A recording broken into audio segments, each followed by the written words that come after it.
രണ്ടാമത്തെ മകൾ ദിയയുടെ വിവാഹവുമായി ബന്ധപ്പെട്ട തിരക്കുകളെല്ലാം അവസാനിച്ചതിനാൽ കുടുംബസമേതം ബാലിയിൽ അവധി ആഘോഷിക്കുകയാണ് കൃഷ്ണകുമാറും കുടുംബവും. പൊതുവെ വിവാഹം കഴിഞ്ഞാൽ ദമ്പതിമാർ തനിച്ചാണ് ഹണിമൂണിന് പോകാറുള്ളത്. എന്നാൽ ദിയയുടെയും അശ്വിന്റെയും ഹണിമൂൺ വളരെ വ്യത്യസ്തമാണ്. അച്ഛനെയും അമ്മയെയും സഹോദരിമാരെയും കൂട്ടി ഒരു മിഥുനം സ്റ്റൈൽ ഹണിമൂണാണ് ബാലിയിൽ ദിയയും അശ്വിനും ആഘോഷിക്കുന്നത്. ബാലിയിൽ നിന്നുള്ള വ്ലോഗ് തന്റെ യൂട്യൂബ് ചാനലിലൂടെ ദിയ പുറത്തുവിട്ടപ്പോൾ മിഥുനം സ്റ്റൈൽ ഹണിമൂൺ എന്ന് തന്നെയാണ് ക്യാപ്ഷൻ നൽകിയത്. ആരാധകർക്കും ദിയയുടെ ക്യാപ്ഷൻ വളരെയധികം ഇഷ്ടപ്പെട്ടു. അടിപൊളി ക്യാപ്ഷൻ, എവിടെ ഇന്നസെന്റ് ചേട്ടൻ എന്നാണ് ആരാധകർ കമന്റിലൂടെ ദിയയോട് ചോദിക്കുന്നത്. ബാലിയിൽ വിമാനം ഇറങ്ങിയപ്പോൾ മുതൽ ഇൻസ്റ്റഗ്രാമിലൂടെ കൃത്യമായ അപ്ഡേഷനുകൾ ദിയ പങ്കുവെക്കുന്നുണ്ടായിരുന്നു. പതിവ് പോലെ ഇത്തവണയും അഹാനയാണ് ട്രിപ്പിന്റെ ഓർഗനൈസർ. അഹാന എല്ലാം കൃത്യമായി നോക്കി ചെയ്യുമെന്ന വിശ്വാസം എല്ലാവർക്കും ഉള്ളതിനാലാണ് ട്രിപ്പ് പ്ലാനിംഗ് എക്സിക്യൂഷൻ ചുമതല ഇപ്പോഴും അഹാനയെ തന്നെ ഏൽപ്പിക്കുന്നത്.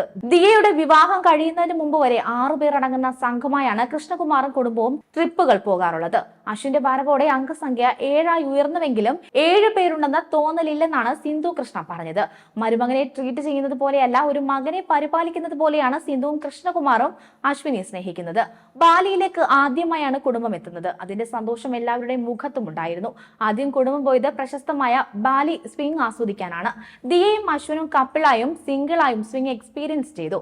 ബാലിയിലെല്ലാം ഇഷ്ടപ്പെടുകയും ആസ്വദിക്കുകയും ചെയ്തുവെങ്കിലും എല്ലാവർക്കും പ്രശ്നമായി തോന്നിയത് ഇന്ത്യൻ സ്റ്റൈൽ ഭക്ഷണം ലഭിക്കുന്ന റെസ്റ്റോറന്റുകളുടെ കുറവായിരുന്നു. അശ്വിനാണ് ഏറ്റവും കൂടുതൽ ബുദ്ധിമുട്ടിയത്. അതിനാൽ എല്ലാവരും ചേർന്ന് ഒരു ഇന്ത്യൻ റെസ്റ്റോറന്റ് കണ്ടുപിടിച്ച് അശ്വിന് നെയ്റോസ്റ്റും വടയും സാമ്പാറും വാങ്ങിക്കൊടുത്തു. എല്ലാം കൊള്ളാം, ഫുഡ് മാത്രമാണ് ബാലിയിലെ ഒരു പ്രശ്നമായി തോന്നിയതെന്നാണ് ബ്ലോഗിൽ അശ്വിൻ പറഞ്ഞത്. ബാങ്കോക്കിലൊക്കെ പോയപ്പോൾ ഇന്ത്യൻ ഫുഡൊക്കെ കിട്ടിയിരുന്നുവെന്നും ബാലിയിൽ വന്ന ശേഷം തന്റെ നാക്ക് മരവിച്ചുവെന്നുമാണ് അശ്വിൻ പറഞ്ഞത്. തമിഴ് മണമുള്ള ഭക്ഷണം കിട്ടിയപ്പോൾ തന്റെ സന്തോഷം തോന്നിയെന്നും അശ്വിൻ പറയുന്നുണ്ട്. മീനിട്ട ന്യൂഡിൽസ് കഴിക്കുന്ന മകനെ കണ്ട് അശ്വിന്റെ അമ്മ വ്ലോഗ് കാണുന്നത് തന്നെ അവസാനിപ്പിച്ചിട്ടുണ്ടാകുമെന്നാണ് അഹാന തമാശ രൂപേണ പറഞ്ഞത്. മത്സ്യം ഉപയോഗിക്കാത്തവരാണ് അശ്വിനും കുടുംബവും. ദിയയുടെ വ്ലോഗ് വളരെ പെട്ടെന്ന് തന്നെ ശ്രദ്ധ നേടിയിട്ടുണ്ട്. വിവാഹശേഷം ദിയ കുടുംബമായി കൂടുതൽ അറ്റാച്ച്ഡ് ആയി തോന്നിയെന്നാണ് ആരാധകരിൽ ഏറെയും ആളുകൾ കമന്റായി കുറിച്ചത്. വിവാഹത്തിന് മുമ്പ് വരെ അശ്വിനും ഫ്രണ്ട്സിനും ഒപ്പമായിരുന്നു ദിയ കൂടുതൽ സമയവും ചെലവഴിച്ചിരുന്നത്. നല്ല അടക്കവും ഒതുക്കവുമുള്ള പയ്യനാണ് അശ്വിൻ. ഇപ്പോഴത്തെ ബോയ്സിനെ പോലുള്ള പെരുമാറ്റങ്ങളൊന്നുമില്ല. അച്ഛൻ, അമ്മ, മക്കൾ, മരുമകൻ, വൈബ് ഫാമിലി തന്നെയാണ്. അശ്വിൻ വളരെ നല്ല ആളാണ്. ഭാര്യ ഭർത്താവ് എന്നതിലുപരി ദിയയും അശ്വിനും തമ്മിൽ മനോഹരമായ ഒരു ബോണ്ട് ഫീൽ ചെയ്യുന്നുണ്ട് എന്നിങ്ങനെയാണ് കമന്റുകൾ വരുന്നത്. തന്റെ മകനെ പോലെ അശ്വിനെ ദിയ കെയർ ചെയ്യുന്നതായി തോന്നിയെന്നും കമന്റുകളുണ്ട്.